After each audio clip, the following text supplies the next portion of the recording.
81살. 내 나이가 그렇게 됐습니다. 거울을 볼 때마다 놀라요.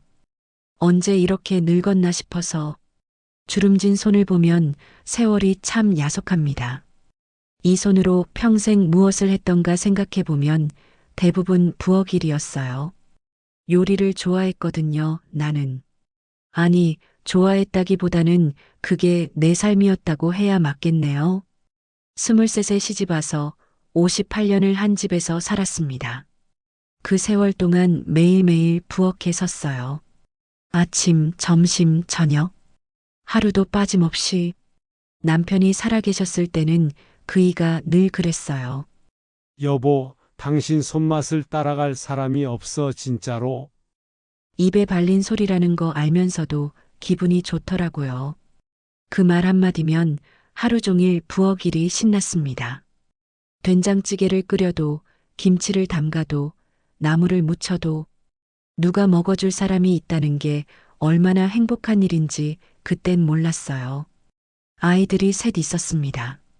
큰아들, 둘째 딸, 막내 아들. 다들 밥을 잘 먹었어요. 특히 큰애는 편식이 없어서 뭘 해줘도 맛있게 먹었고, 둘째는 나물을 유난히 좋아했고, 막내는 고기만 보면 눈이 반짝거렸죠. 그 소리들을 들으면서 나는 세상에서 제일 행복한 사람이라고 생각했어요. 5명이 둘러앉은 식탁. 밥 먹는 소리, 수저 부딪히는 소리, 웃음소리, 그게 내 인생의 전부였습니다. 명절이면 더 좋았어요. 시댁 식구들, 친척들이 모두 우리 집으로 왔거든요. 20명도 넘게 모일 때가 있었어요. 준비하려면 며칠 전부터 부엌에 붙어 있어야 했지만 전혀 힘들지 않았습니다. 전을 부치고 잡채를 만들고 갈비찜을 하고 딸이랑 며느리가 와서 도와주면 우리는 수다를 떨면서 일했어요. 그 시간이 참 좋았어요. 정말로 그랬어요. 특별한 비법 같은 건 없었습니다. 그냥 먹을 사람을 생각하면서 만들면 되는 거였어요. 사랑하는 사람들을 위해 만드는 음식은 절대 맛이 없을 수가 없어요. 그런데 세월이 흐르면서 하나둘씩 자리가 비기 시작했습니다. 제일 먼저 큰애가 떠났어요.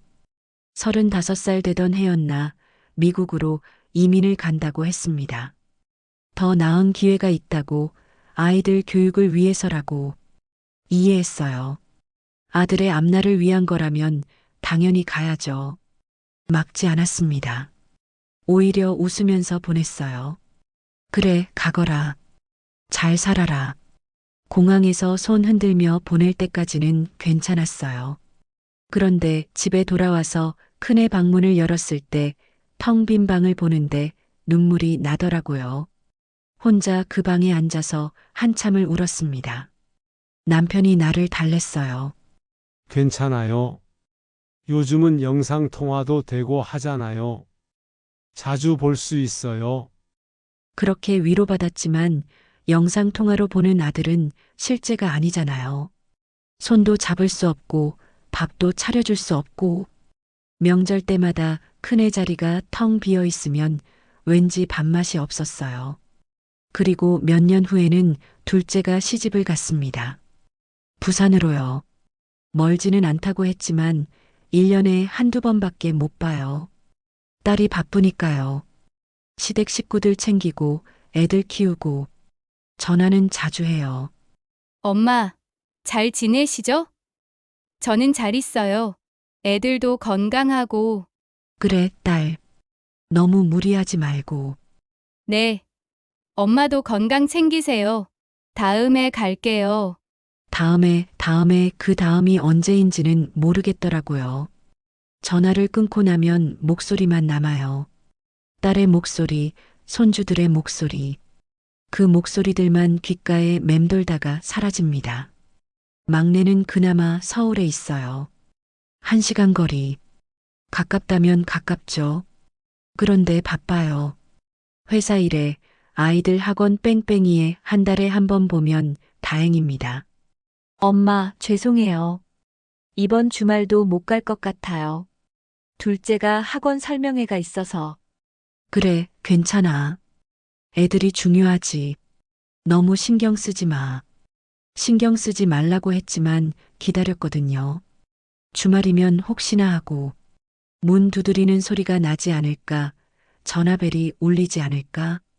그렇게 하루를 보내다가 해가 지면 아, 오늘도 안 오는구나. 그렇게 생각하면서 잠자리에 듭니다. 그리고 5년 전이에요. 남편이 세상을 떠났습니다. 갑자기였어요. 아침에 일어나는데 그이가 가슴을 움켜쥐더니 구급차를 불렀지만 병원 가는 길에 돌아가셨습니다. 심근경색이라고 했어요. 장례식장에는 사람들이 많이 왔어요. 아이들도 다 왔고 친척들도 왔고 근데 이상하게 사람들이 많은데도 나는 혼자인 것 같았어요. 그이 없이는 나는 반쪽밖에 안 되는구나 그런 생각이 들었습니다. 아이들이 위로해줬어요. 당분간 같이 있겠다고도 했어요. 고마웠습니다. 진심으로. 하지만 아이들도 각자 삶이 있잖아요. 며칠 후면 다들 떠나야 하는 거 알았어요. 장례를 치르고 49제를 지내고 아이들이 다 떠나고 나니까 집이 너무 조용했습니다. 귀가 멍멍할 정도로. 그때 깨달았어요. 아, 이제 정말 혼자구나. 혼자 사는 게 이렇게 어려운 줄 몰랐어요. 아니, 혼자 사는 건 어렵지 않아요. 그냥 하루하루 시간을 보내는 건 할 수 있어요. 어려운 건 의미를 찾는 거예요. 아침에 눈을 뜨면 해가 떠 있어요. 침대에서 일어나 세수를 하고 부엌에 가요.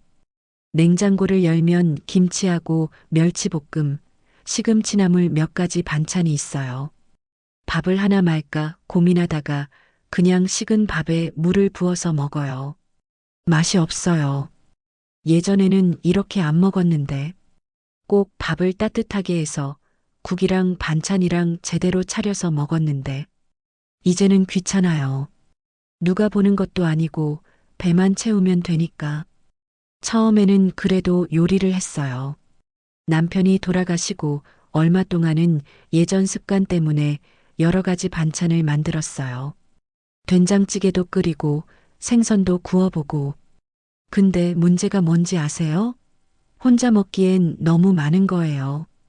찌개를 끓이면 냄비 가득 끓이게 되고 생선을 구우면 두세 마리를 굽게 되고 예전 습관이 그대로 남아있으니까요. 그렇게 만들어 놓고 혼자 먹으려니까 먹다가 남겨요. 남은 음식은 냉장고에 넣어두는데 결국에는 상해서 버려야 해요.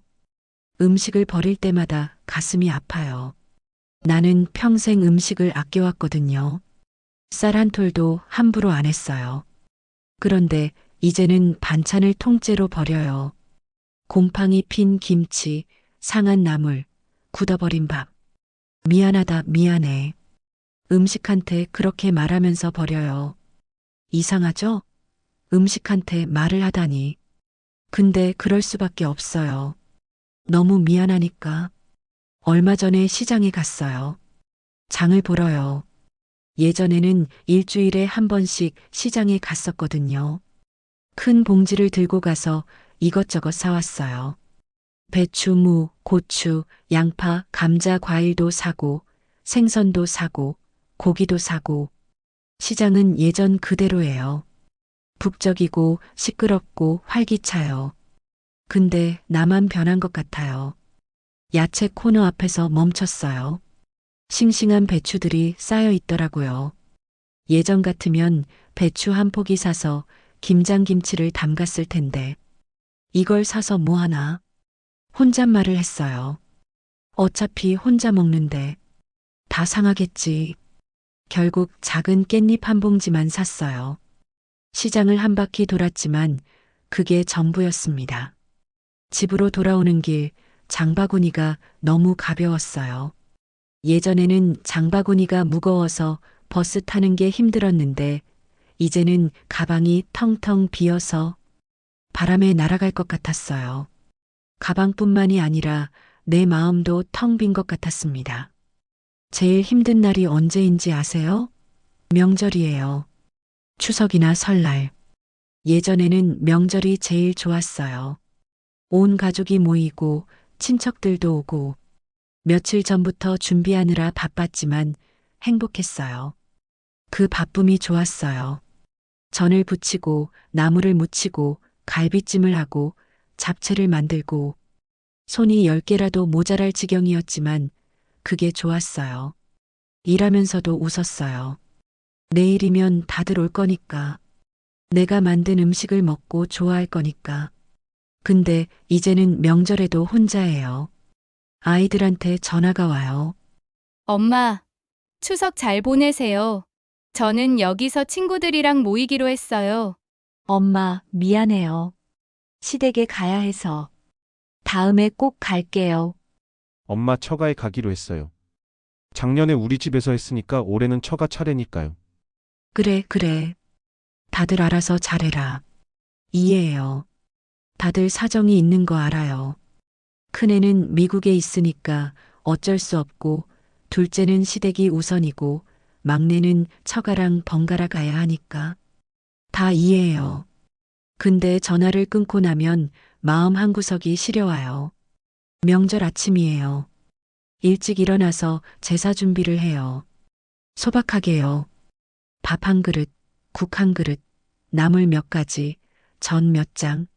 남편 영정 앞에 차려놓고 절을 해요. 여보, 잘 지내요?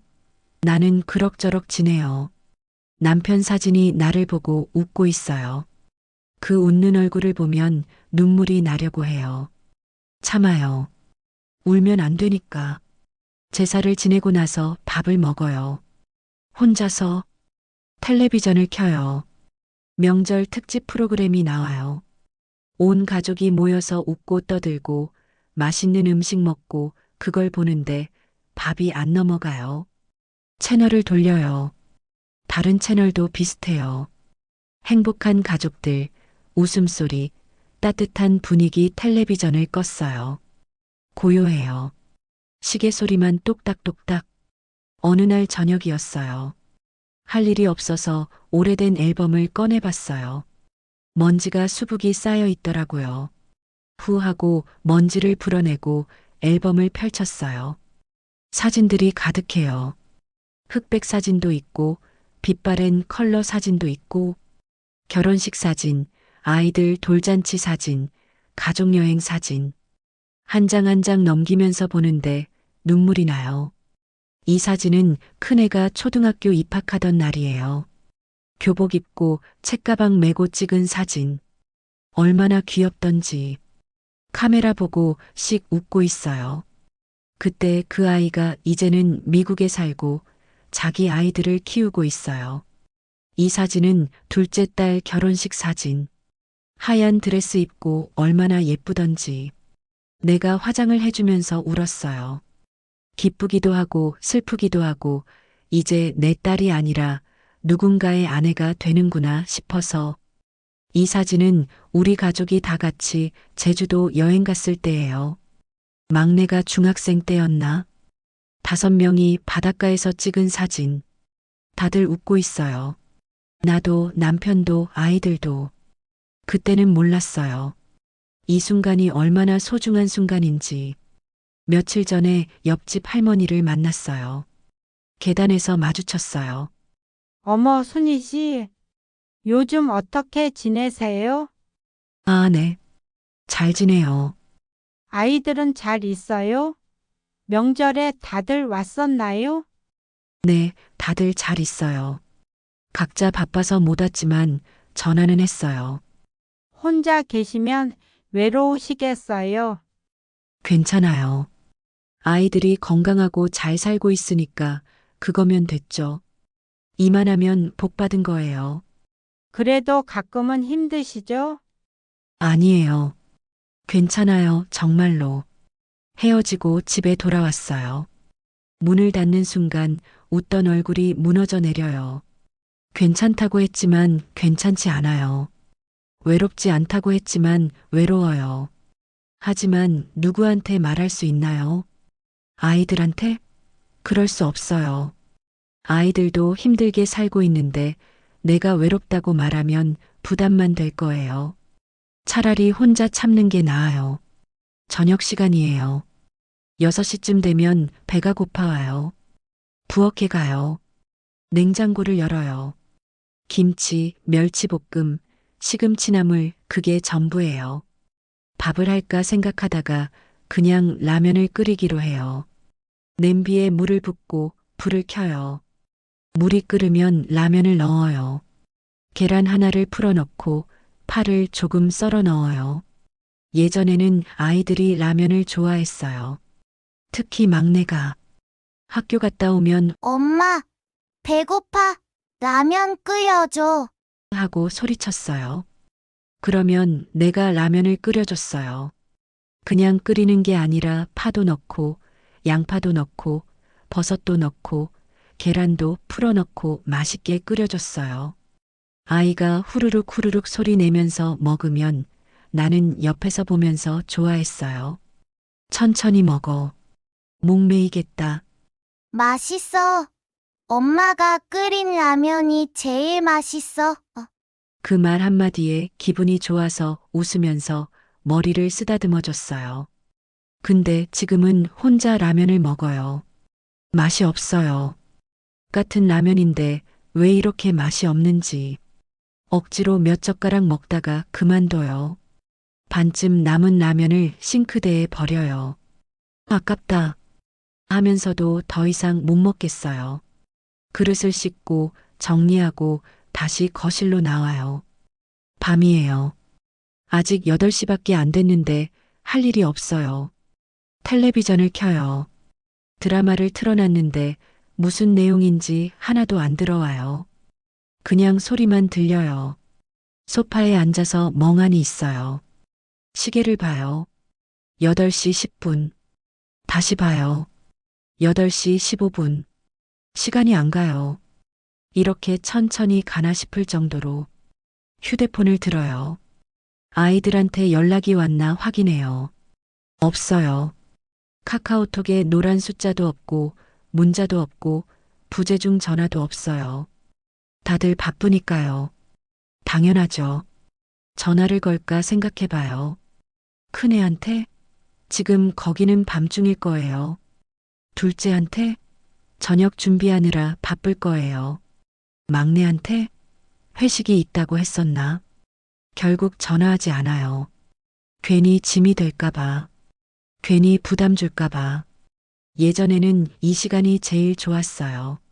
저녁 먹고 나면 남편이랑 차 한잔하면서 수다를 떨었거든요. 오늘 뉴스 봤어요? 요즘 세상이 어떻게 돌아가는지. 별것 아닌 이야기를 했어요. 날씨 이야기, 뉴스 이야기, 동네 이야기. 그냥 이런저런 수다. 그게 좋았어요. 옆에 누군가 있다는 것만으로도. 근데 이제는 그 자리가 비어 있어요. 옆자리를 봐요. 아무도 없어요. 9시가 돼요. 드라마가 끝나고 뉴스가 나와요. 잠깐 보다가 꺼요. 침실로 가요. 침대에 누워요. 아직 이른 시간인데 잘 수밖에 없어요. 할 일이 없으니까 자는 게 제일 나아요. 자고 있으면 외롭지도 않고 시간도 빨리 가니까. 불을 꺼요. 어둠 속에 누워 있어요. 눈을 감아요. 어둠 속에서 기억들이 떠올라요. 하나씩 하나씩. 큰애가 처음 걸음마를 떼던 날. 소파에서 내 쪽으로 비틀비틀 걸어오던 모습. 내가 두 팔 벌리고 기다리고 있었어요. 이리 와, 엄마한테 와봐. 아이가 넘어질까봐 조마조마하면서도 기다렸어요. 그리고 내 품에 안겼을 때 그때 느꼈던 그 행복은 뭐라 말할 수가 없어요. 둘째 딸이 고등학생 때 첫사랑에 실패하고 울면서 집에 왔던 날. 방에 들어가서 문을 잠그고 나오질 않더라고요. 문 앞에서 걱정하면서 기다렸어요. 딸, 괜찮아. 엄마가 미역국 끓였어. 나와서 먹자. 한참 있다가 문이 열렸어요. 눈이 퉁퉁 부은 채로 나를 보더니 그냥 와락 안기더라고요. 한마디도 안 하고 그냥 울었어요. 나도 같이 울었어요. 내 딸이 아프니까 나도 아팠어요. 막내 아들이 대학 합격하던 날, 기쁜 얼굴로 뛰어들어오면서 소리쳤어요. 엄마, 합격했어. 내가 합격했어. 그때 남편이랑 나랑 같이 기뻐했어요. 그날 저녁 외식을 했어요. 삼겹살집에 가서 고기를 구워 먹으면서 다들 웃고 떠들었어요. 그때가 마지막이었나 봐요. 우리 5명이 다 같이 외식한 게 그 시간들 다시는 돌아오지 않는 시간들. 그때는 몰랐어요. 그게 마지막일 줄. 당연한 일상이라고 생각했어요. 내일도 모레도 계속될 거라고. 근데 아니었어요. 어느 순간 끝나버렸어요.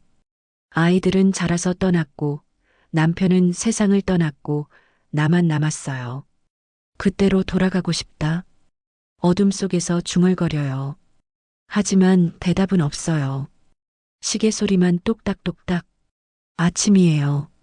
또 다른 아침. 창문 사이로 햇빛이 들어와요. 일어나야죠. 침대에서 일어나요.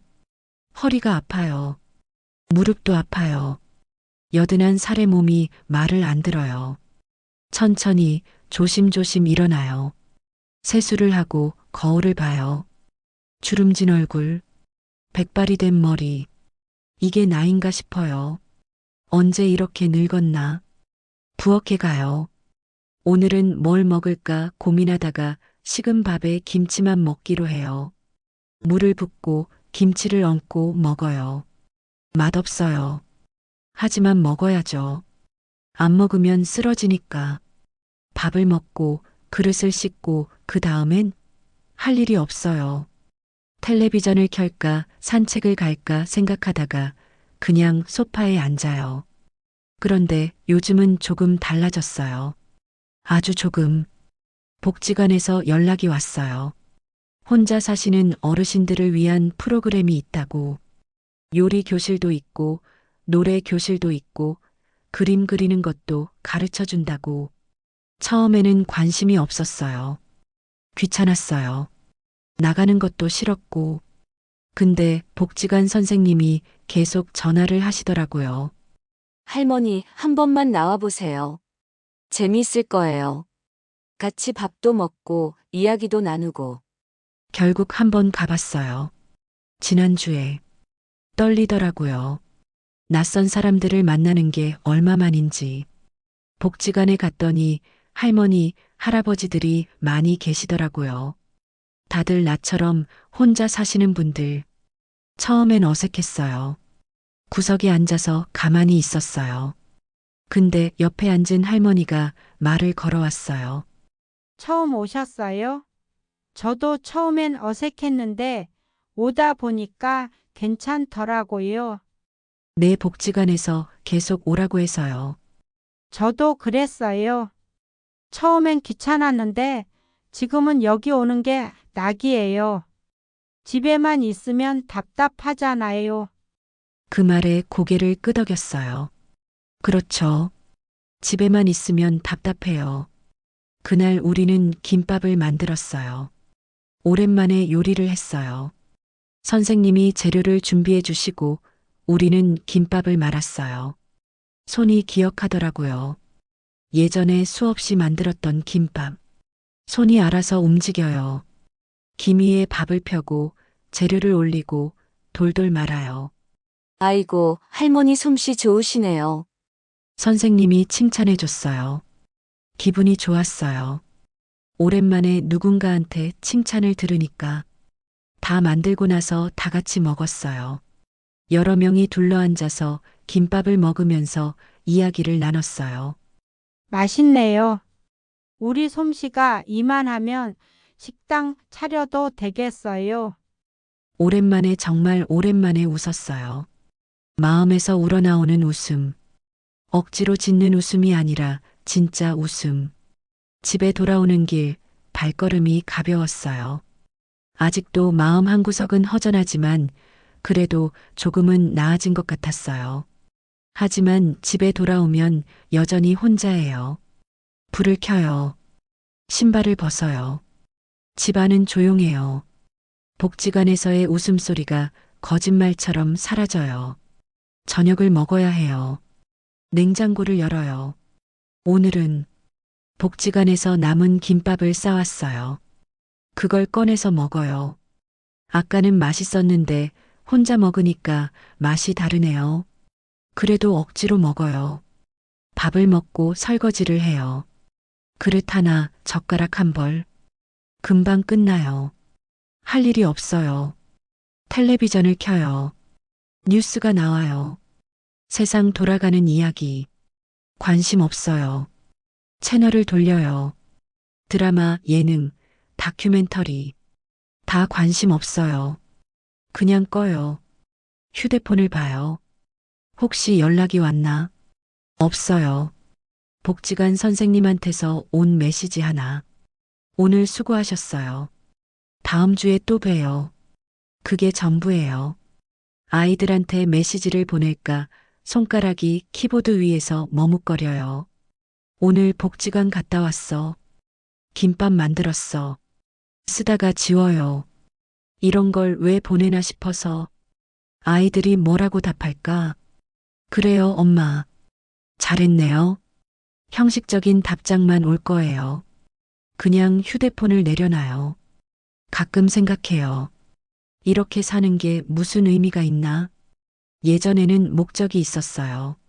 아이들을 키우고 남편을 뒷바라지하고 가정을 지키는 것.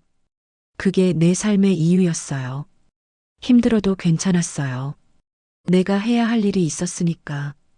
근데 이제는 아무도 나를 필요로 하지 않아요. 아이들은 다 컸어요. 이제 나 없이도 잘 살아요. 전화 안 해도 잘 살고 안 봐도 잘 살아요. 나는 그냥 옛날 사람이에요. 추억 속의 사람. 가끔 상상해요. 만약 내가 내일 죽으면 어떻게 될까? 아이들이 슬퍼할까? 물론 슬퍼하겠죠. 장례식에 와서 울겠죠. 하지만 시간이 지나면 또 자기 삶을 살겠죠. 그게 당연한 거니까. 미안해요. 이런 생각을 한다는 게 아이들이 나쁜 게 아니에요. 아이들은 잘못이 없어요. 다들 열심히 살고 있어요. 이게 그냥 인생인 거겠죠. 그래도 가끔은 괜찮은 날도 있어요. 지난주에 막내가 왔어요. 갑자기 전화가 왔어요. 엄마, 저 지금 가는 길인데 뭐 필요한 거 없어요? 깜짝 놀랐어요. 아니야, 없어. 그냥 와. 1시간 후에 막내가 왔어요. 손에 과일 봉지 들고. 엄마, 제가 귤 샀어요. 요즘 귤 맛있다고 해서. 고맙다, 아들. 그날 우리는 거실에 앉아서 귤을 먹으면서 이야기를 나눴어요. 별거 아닌 이야기. 회사 이야기, 아이들 이야기, 날씨 이야기. 엄마, 요즘은 어떻게 지내세요? 응, 복지관도 다니고 그래. 거기 가면 할머니들이랑 같이 요리도 하고. 그래요? 잘하셨네요. 집에만 계시면 답답하실 텐데. 그러게. 처음엔 귀찮았는데 가보니까 괜찮더라. 아들은 2시간쯤 있다가 갔어요. 가면서 말했어요. 엄마, 다음 주에 또 올게요. 건강하세요. 그래, 조심해서 가거라. 문을 닫고 혼자 서 있었어요. 아까까지 아들이 앉아있던 소파를 봤어요. 방금 전까지 여기 있었는데 벌써 없어요. 하지만 기분은 좋았어요. 아들이 왔다 갔다는 것만으로도 그 온기가 남아있는 것 같았어요. 계절이 바뀌어요. 봄이 오고, 여름이 오고, 가을이 오고, 겨울이 와요. 세월은 그렇게 흘러가요. 나는 여전히 여기 있어요. 이 집에서, 혼자서, 하루하루를 살아가요. 복지관은 계속 나가요. 일주일에 2번, 화요일하고 목요일. 그날만큼은 집 밖으로 나가요. 사람들을 만나요. 이야기를 나눠요. 같이 요리도 하고, 노래도 부르고, 그림도 그려요. 서툴지만 재미있어요. 그 시간만큼은 외롭지 않아요. 복지관에서 친해진 할머니가 있어요. 김할머니. 나랑 비슷한 처지예요. 혼자 살고 자식들은 다 멀리 있고. 순희 씨, 우리 점심 같이 먹을래요? 그래요, 그럽시다. 둘이서 복지관 식당에서 밥을 먹어요. 김치찌개하고 밥. 예전에 내가 해먹던 것보다 맛은 없지만 누군가와 함께 먹으니까 좋아요. 나도 처음에는 여기 오기 싫었어요. 근데 오다 보니까 괜찮더라고요. 그래도 집에 가면 또 혼자지만 맞아요. 나도 그래요. 우리 같은 사람들이 참 많더라고요. 다들 혼자 살아요. 그 말에 고개를 끄덕였어요. 그렇죠. 나만 외로운 게 아니에요. 다들 외로워요. 요즘은 조금 달라진 것 같아요. 여전히 외롭긴 하지만 그 외로움을 받아들이게 됐어요. 이게 내 인생이구나. 이렇게 혼자 사는 게 내 인생이구나. 받아들이니까 조금 편해졌어요. 아이들한테 원망도 안 해요. 예전에는 속으로 서운했거든요. 왜 전화를 안 하나, 왜 안 오나 근데 이제는 이해해요. 아이들도 바빠요. 자기 삶이 있어요. 나도 젊었을 때 그랬으니까요. 오늘도 해가 뜨고 하루가 시작됐어요. 햇빛이 따뜻해요. 봄이 오나 봐요. 겨울이 지나고 또 봄이 와요. 계절은 그렇게 돌고 돌아요. 나도 계속 살아가요. 이렇게 하루하루 외로워도 힘들어도 그래도 살아가요. 왜냐하면 이게 삶이니까요. 이게 내 인생이니까. 빈 식탁, 텅 빈 집, 혼자인 저녁 그래도 괜찮아요. 내일은 또 해가 뜰 거고, 복지관에 가면 사람들이 있을 거고, 언젠가는 아이들도 올 거예요. 그렇게 믿으면서 오늘도 한 걸음씩 걸어가요. 81살 박순희. 그게 나예요. 오늘 이야기는 여기까지입니다. 다음 이야기에서도 더 흥미진진한 이야기로 찾아뵙겠습니다. 조, 대, 구, 알. 좋아요, 댓글, 구독, 알람은 더 많은 이야기 제작에 힘이 됩니다. 지금까지 사연당에서 전해드렸습니다. 감사합니다. 얼른 구독하셔서 새로 올라오는 글을 빠르게 알람 받아보세요.